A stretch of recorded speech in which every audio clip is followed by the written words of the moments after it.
Hola a todos, estamos aquí en un nuevo vídeo de Derecho Internacional Privado y esta vez vamos a ver el tema 4, la competencia judicial internacional de los tribunales españoles. Foro general, como ya sabemos y dijimos en el tema anterior, es el domicilio del demandado. Esto viene tanto en el Reglamento de Bruselas I refundido en 1215-2012 como en la Ley Orgánica del Poder Judicial. El foro general tiene carácter imperativo, con las excepciones contempladas en el mismo reglamento, los foros exclusivos, los foros especiales por materia y las cláusulas de sumisión expresa. Su justificación es que es un foro altamente previsible para ambas partes, concede generalmente al demandado mayor proximidad con el sistema judicial que conoce y es el que garantiza al demandante la ejecución de la sentencia favorable. Vale, para concretar el domicilio de las personas físicas, pues se remite al derecho interno de cada Estado miembro, o sea, la residencia habitual. Para concretar el domicilio de las personas jurídicas, pues donde radique la sede societaria, la administración central o el centro de actividad principal. Son una clase de criterios uniformes. Esto puede dar origen a ciertos conflictos de competencia. Pueden ser positivos, dos o más estados se declaran competentes, el demandante presenta la demanda en cualquiera en que se cumpla el requisito del domicilio del demandado. O negativos, que es dos o más estados se declaran incompetentes. Entonces se utiliza el último domicilio conocido tanto si desconoce como si no hubiese prueba de que el demandado está domiciliado en la Unión Europea. La solución varía porque si se aplica el reglamento se aplicará la jurisprudencia del Tribunal de la Unión Europea. Entonces el último domicilio desconocido. Y si se aplica la Ley Orgánica del Poder Judicial, el juez español puede decantarse por aplicar subsidiariamente el criterio de residencia habitual para determinar su competencia. Bien, foros especiales por razón de materia, nada, esto es remitirse al tema anterior, que son foros concurrentes con el del general del domicilio del demandado. Si el foro determina competencia de tribunales distintos al foro general, el demandante puede interponer la demanda ante el foro general o ante los tribunales del Estado designados en el foro especial. Son concurrentes, ¿vale? No excluyentes, concurrentes. Encuentran su razón de ser en la estrecha vinculación del supuesto con los tribunales del Estado designado por esos foros. Deben permitir al demandado, normalmente informado, prever razonablemente cuál es el órgano jurisdiccional distinto al Estado de su domicilio ante el cual puede ser demandado. Está contemplado tanto en el Reglamento de Bruselas I refundido, o sea, en 1215-2012, como en la Ley Orgánica del Poder Judicial, con leves divergencias, pero bueno, viene a ser lo mismo. Los foros de protección, también los remitimos al tema anterior. Nada, se establecen en atención a la parte más débil de la relación jurídica, es decir, el asegurado, el consumidor o el trabajador. La protección se consigue restringiendo la autonomía de la voluntad de las partes y designando como tribunales competentes los de la residencia habitual de las partes que ya hemos dicho, asegurado, consumidor o trabajador. Bien, dentro de los foros de protección, bueno, tenemos el contrato de seguro, que es que en materia de seguros el demandado, sea asegurador o asegurado, tiene que tener el domicilio en la Unión Europea. O sea, el demandado deberá tener el domicilio en la Unión Europea. Si el asegurador es la parte demandada, el asegurado puede plantear su demanda ante los órganos judiciales del Estado miembro de su domicilio, ante los órganos judiciales del Estado miembro donde el asegurador tenga su domicilio, ante los órganos judiciales del lugar donde se haya producido el hecho dañoso, o si el asegurador no tiene domicilio en la Unión Europea, se le considerará que tiene domicilio donde tenga la sucursal en algún Estado miembro. Si el asegurador es la parte demandante, solo puede plantear su demanda ante los tribunales del domicilio del tomador del seguro, del asegurado o del beneficiario. Es decir, cuando el asegurado yo contrato un seguro con X compañía, ¿vale? Aseguradora, y yo soy la demandante, lo puedo plantear en el estado miembro de mi domicilio, donde el asegurador tenga el domicilio, donde se haya producido el hecho dañoso o donde esté la sucursal. Y si el asegurador es la parte demandante, la compañía de seguros es la parte demandante, yo soy la demandada, solo donde yo tenga el domicilio. Bien, otro tipo de foros de protección, bueno, son los de los contratos de consumo. Es que una persona física contrate para uso personal que no profesional, ¿vale? Uso personal. No es necesario que el demandado tenga su domicilio en la Unión Europea. Y bueno, el resto pues es igual, ¿vale? Si yo como consumidor soy la parte demandante, lo puedo hacer en el órgano judicial del Estado miembro donde tenga el domicilio, donde el asegurador tenga el domicilio, donde se haya producido el hecho dañoso, o sea, asegurador donde lo que yo he contratado tenga el domicilio, perdón, donde se haya producido el hecho dañoso o pues donde haya pues alguna sucursal o algo así, ¿vale? Y si la otra parte es la demandante y yo soy la demandada, pues simplemente donde yo tenga la residencia, el domicilio. Bien, con respecto a los contratos de trabajo, no es necesario que el demandado tenga su domicilio en la Unión Europea. Vale, si el empresario es la parte demandada, yo como trabajador soy la demandante, puedo demandar en el domicilio del empresario, en el lugar desde donde el trabajador haya desempeñado habitualmente su trabajo, el último lugar donde el trabajador haya desempeñado su trabajo, o en los supuestos en los que no haya un lugar habitual, podrá demandar al empresario ante los tribunales del lugar donde esté o haya estado situado el establecimiento que lo empleó, una sucursal, por así decirlo. Todo esto se repite tanto en los contratos de consumo, como en los de trabajo, como en los de seguro. Todos tienen los mismos sitios donde se puede demandar.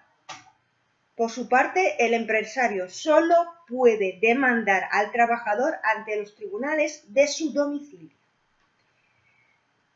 Y bueno, con respecto a los foros de competencia judicial internacional exclusiva, también los vimos en el tema anterior, son los que priman sobre el foro general, el especial y los de la autonomía de la voluntad. Entonces excluye el posible juego de foros, que no pasaba con los foros especiales, ¿vale? Que eran concurrentes, pero ahora estos son excluyentes, ¿vale? Porque priman sobre los demás.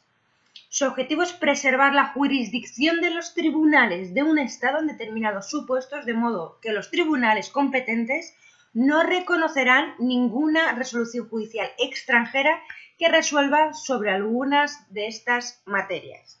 Es decir, imaginemos que por lo que sea los tribunales españoles tienen competencia exclusiva sobre X asunto y por lo que sea se ha resuelto por un tribunal, yo qué sé, por un tribunal alemán.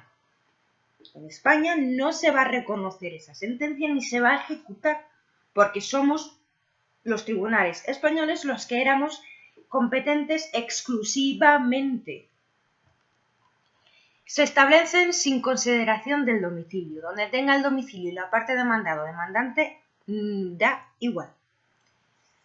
Bien, esto viene su regulación en el artículo 24 del Reglamento de Bruselas 1 refundido 1215-2012. Ya sé que me repito mucho, pero es importante. Son exclusivamente competentes, sin consideración del domicilio, los órganos judiciales de los Estados miembros siguientes: derechos reales inmobiliarios y contratos de arrendamiento de bienes inmuebles. Será competente el tribunal del Estado donde esté situado el inmueble. En contratos de duración de 6 meses puede ser el tribunal del domicilio del demandado, siempre que el arrendatario sea persona física y el propietario y arrendatario estén domiciliados en el mismo Estado miembro. Eso es una excepción, pero la regla general es que en caso de derechos reales inmobiliarios y contratos de arrendamiento de bienes inmuebles es competente el tribunal del Estado donde esté sito el inmueble. Pero si es un contrato de más de 6 meses, pues a lo mejor el del domicilio del demandado. Siempre que sean personas físicas y que el propietario y el arrendatario estén en el mismo Estado miembro. En materias de validez, nulidad y disolución de sociedades y personas jurídicas, es competente el Tribunal del Estado del domicilio de la sociedad. En caso de validez de las inscripciones en los registros públicos, es competente el Tribunal del Estado donde se encuentre el registro. En materia de inscripciones o validez de patentes, marcas, diseños, dibujos o modelos y demás derechos análogos sometidos a depósito o registro, los órganos jurisdiccionales del Estado en el que se haya solicitado. Y en caso de ejecución de resoluciones judiciales, es competente el tribunal del lugar de ejecución.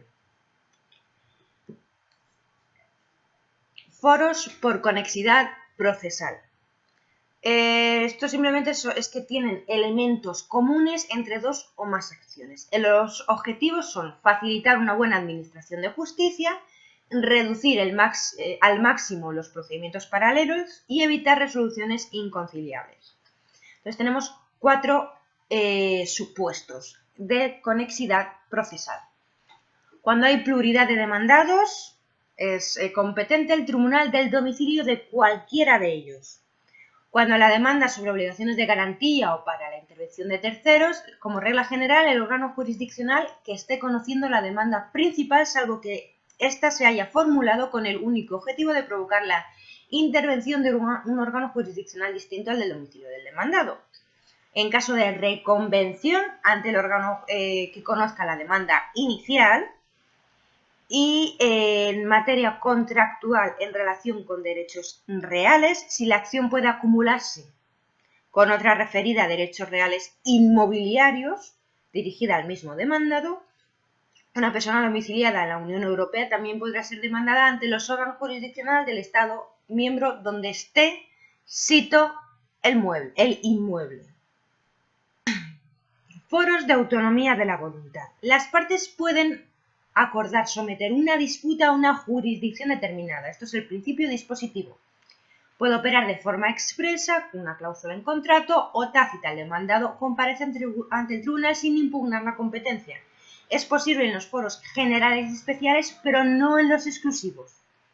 La sumisión expresa cláusulas de sumisión a los tribunales. Su regulación viene en el artículo 25 del Reglamento de Bruselas I refundido 1215-2012 y en el artículo 22 de la Ley Orgánica del Poder Judicial. Es de aplicación con independencia del domicilio de las partes. Puede otorgarse en un documento separado y posterior y puede también revocarse. Los requisitos materiales pues depende de la ley del Estado en el que se trate, y los formales pues un acuerdo escrito o acuerdo verbal con conformidad escrita. La cláusula atributiva de competencia es independiente al contrato. Si el contrato es declarado nulo, no lleva aparejada la nulidad de la cláusula. El incumplimiento de la cláusula genera responsabilidad por incumplimiento contractual en derecho interno. La sumisión tácita viene regulado en el artículo 26 del Reglamento de Bruselas I refundido 1215-2012 y en el artículo 22 de la Ley Orgánica del Poder Judicial. El demandado comparece en juicio sin impugnar la competencia del órgano jurisdiccional sin plantear la declinatoria de jurisdicción. El tribunal se declarará competente aun cuando exista cláusula de sumisión expresa. El órgano jurisdiccional deberá asegurarse de que el demandado ha sido informado de su derecho a impugnar la competencia y a las consecuencias de comparecer o no. La tutela cautelar internacional se caracteriza por desplegarse en 2 foros: el foro principal, o sea, donde se sustancia el proceso principal, y el foro especial, es el foro distinto al principal, donde pueden solicitarse medidas cautelares en relación con el procedimiento que se suscita ante los tribunales de otro Estado. En consecuencia, la posibilidad de que el juez de un Estado miembro que no conoce ni va a conocer del fondo otorgue una medida cautelar relacionada con una controversia principal dependerá de que esa medida sea compatible con el sistema de reglamento a la medida que en cuestión se solicite ante el tribunal distinto al que está conociendo el fondo principal y si la medida en cuestión pretende beneficiar del régimen de exequatur. Es decir, está conociendo de un litigio en los tribunales alemanes, ¿vale? Y se quiere, pues eso, dar una medida cautelar en España. ¿Por qué? ¿Va a beneficiar a España? O sea, ¿por qué es necesario que sea aquí? Simplemente es eso, perdón. La regulación viene en el artículo 35 del Reglamento de Bruselas 1 refundido. Las medidas cautelares se solicitarán en el lugar de la demanda principal, es el foro principal, o ante el que se encuentra el bien, foro especial. Supuestos. Procedimiento principal ante tribunales españoles y cautelares obtenidas en el foro del tribunal de otro estado. Ámbito de aplicación del reglamento. Aplica el régimen de reconocimiento y ejecución previsto en el reglamento. No hay ámbito de aplicación del reglamento. El régimen de fuente interna del estado donde se pretenda valer. 2. Procedimiento principal que sustancia ante tribunales extranjeros. Los tribunales españoles podrán actuar como foro especial para medidas cautelares respecto de bienes o personas que se hallen en el territorio español por requerimiento del tribunal extranjero o por el demandante ante el tribunal español. Es decir, por lo que sea, pues eso, en una materia, pues eso, de algún bien inmueble o yo qué sé, de algún bien en general o de personas o... Por ejemplo, a lo mejor sobre un divorcio y el menor está aquí, está en España, pero está conociendo el tribunal alemán, la medida cautelar se va a imponer en España y la van a imponer en los tribunales españoles, ya sea porque lo solicita el demandante o porque lo requiere el tribunal extranjero. Bien, en cuestiones relativas a la aplicación de las normas sobre competencia judicial internacional. Litispendencia y conexidad. Litispendencia internacional. Cuando se formulan demandas con el mismo objeto y la misma causa de pedir entre las mismas partes ante órganos jurisdiccionales distintos, que pueden ser órganos jurisdiccionales de 2 o más Estados miembros de la Unión Europea, prioridad temporal, u órganos jurisdiccionales de un Estado miembro y un tercer Estado. La regulación viene en el artículo 29 del Reglamento de Bruselas 1 refundido, 1215-2012. El tribunal ante el que se formula la segunda demanda suspende el procedimiento hasta que el tribunal en el que se interpuso la primera no se pronuncie sobre su competencia. Excepción. Si existe cláusula de sumisión a tribunales, cualquier tribunal deberá esperar a que el tribunal con competencia exclusiva se declare incompetente o si se declara competente, los demás deberán abstenerse. Es decir, pues eso, entre las mismas partes con el mismo objeto, con la misma causa de pedir, pero ante órganos distintos. ¿Vale? Por ejemplo, se ha planteado primero en el tribunal español y por lo que sea se plantea también en el tribunal francés. Pues el tribunal francés suspende hasta que el tribunal español se declara competente o no. ¿Que se declara competente? Español. ¿Que no se declara competente? Francés. Conexidad internacional. Cuando existe una vinculación entre dos litigios pendientes de tal modo que al estar las demandas que originan ambos litigios vinculadas entre sí por una relación estrecha, sería oportuno tramitarlas y juzgarlas al mismo tiempo a fin de evitar resoluciones que pudieran ser contradictorias. Puede ser ante órganos jurisdiccionales de 2 o más Estados de la Unión Europea, es lo que se llama conexidad europea, entre comillas, y entre órganos jurisdiccionales de un Estado miembro y de órganos jurisdiccionales de un tercer Estado. Entonces, la litispendencia es mismas partes, mismo objeto, misma causa de pedir ante órganos distintos. ¿Vale? Y la conexidad es que hay una vinculación entre dos litigios pendientes, pero no tienen la misma causa de pedir, pero son litigios pendientes y están conectados, pero uno está siendo conocido por los tribunales españoles y otro por los franceses. ¿Qué es lo que se hace? Pues es oportuno, es recomendable que sea tramitado y juzgado por el mismo al mismo tiempo, para que, pues eso, para que no haya contradicciones. Control de la competencia judicial internacional. En el artículo 27 del Reglamento de Bruselas 1 refundido 1215/2012 impone la obligación de que el tribunal se declare incompetente si otro tribunal de otro Estado miembro es competente para conocer el litigio. Cuando un domiciliado en un Estado miembro sea demandado en otro, el órgano jurisdiccional de este suspenderá el procedimiento hasta que se acredite que el demandado ha recibido la demanda. Es decir, yo resido en España y soy demandada en Francia, en Alemania, me da igual. Se suspende hasta que se sepa que yo he recibido la demanda. Porque no es lo mismo que sea en el mismo país que sea en otro país, ¿vale? Que sea, pues eso, internacional. Si el reglamento no es de aplicación, ¿vale? No se aplica el reglamento de Bruselas 1, refundido, el control de la competencia judicial internacional contempla 3 supuestos de oficios, que vienen en el artículo 36, 38 y 39 de la LEC 2000. Formula o demanda, se formula demanda o solicita la ejecución de bienes de sujetos o bienes que gocen inmunidad conforme a las normas del derecho internacional público, que esté atribuido con carácter exclusivo a la jurisdicción de otro Estado o cuando no comparezca el demandado y la competencia judicial internacional de los tribunales españoles se funde en la sumisión tácita de las partes. Si comparece, deberá denunciar mediante declinatoria la falta de competencia judicial internacional del Tribunal Español. Y ya está, hasta aquí el tema 4 y bueno, espero que haya quedado más o menos claro y nos vemos en el próximo. Saludos.